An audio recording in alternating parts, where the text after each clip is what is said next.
Hoje é 15 de abril de 2019, uma segunda-feira que prometia ser fria, mas não é.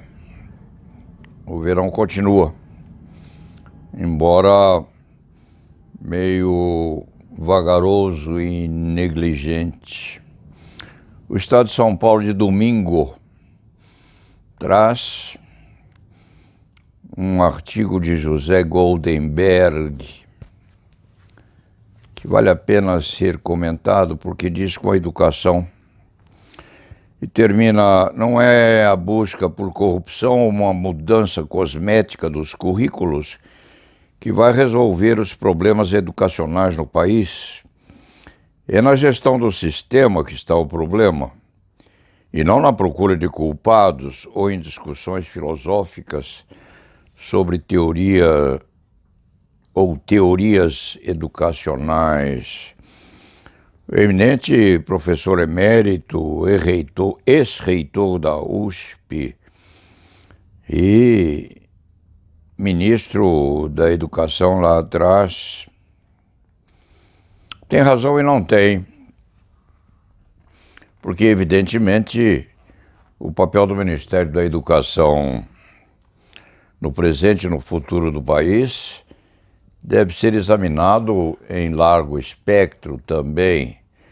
Mas quando José Goldenberg afirma que a busca por corrupção não há de resolver os problemas que temos, merece algum comentário mais severo deste antigo advogado criminal que não é, com certeza, o último sobrevivente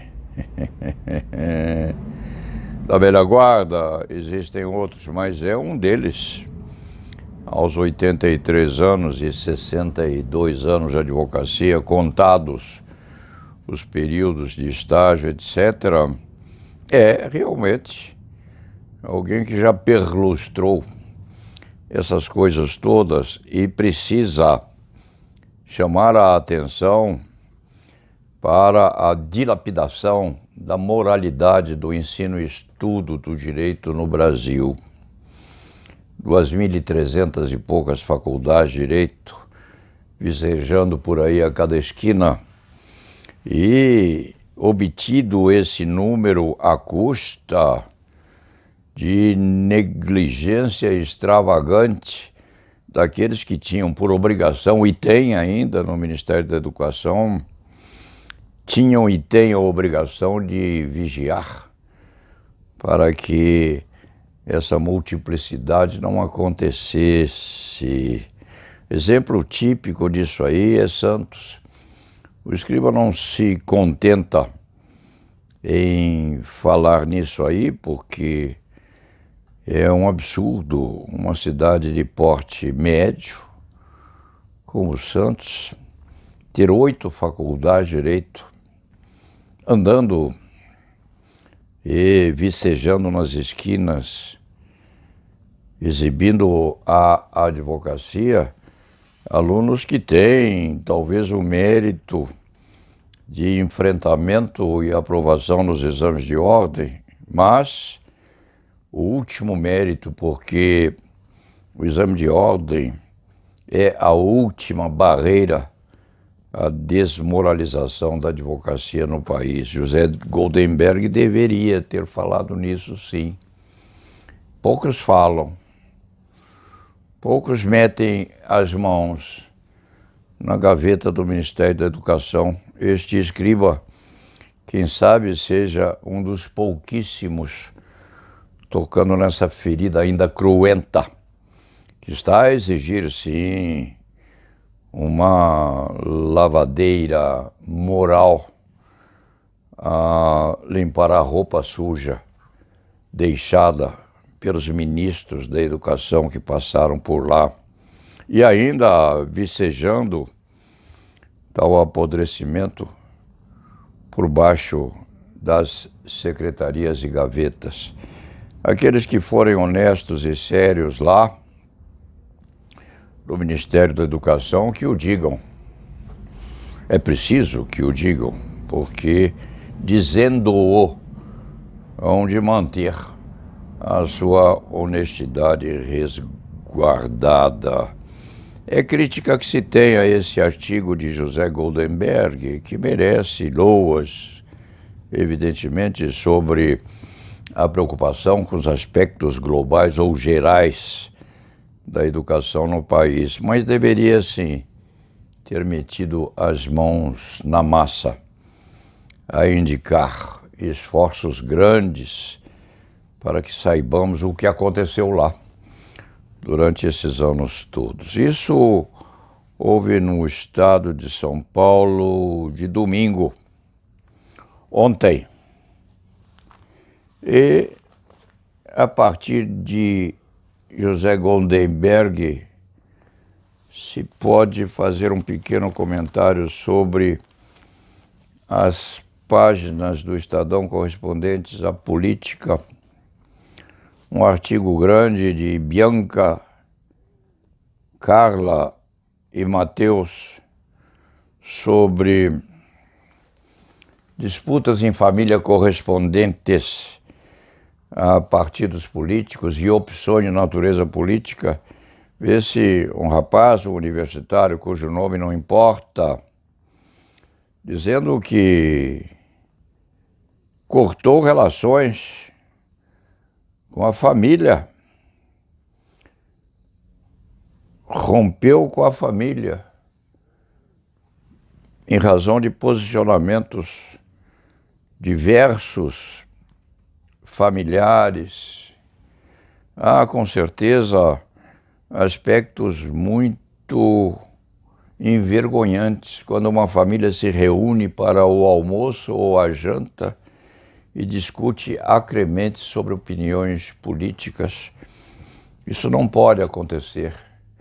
Cada qual deve guardar para si aquilo que entender adequado na escolha daquele ou daqueles que hão de cuidar do entrecruzamento político no Brasil e, quiçá, no mundo inteiro. Não é bom brigar.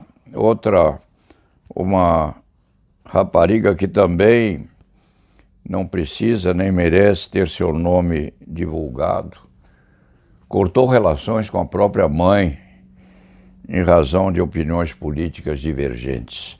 O nome dos dois não merece ser posto à evidência, embora não haja segredo algum. E eles não o pediram, porque aparecem ambos fotografados, ela mais ensombrecida, ele com a fisionomia aberta à verificação. Há uns outros aspectos cuidados no Estadão de domingo, e referindo também, além de uma lava-jato para a educação, que é o título do artigo de José Goldenberg, manifestações de um deputado sobre homofobia. Ele vê essas manifestações homofóbicas como uma patologia, e com certeza tem razão nisso, porque não se pode verberar, impedir ou dificultar esse tipo de atração ou de convivência humana.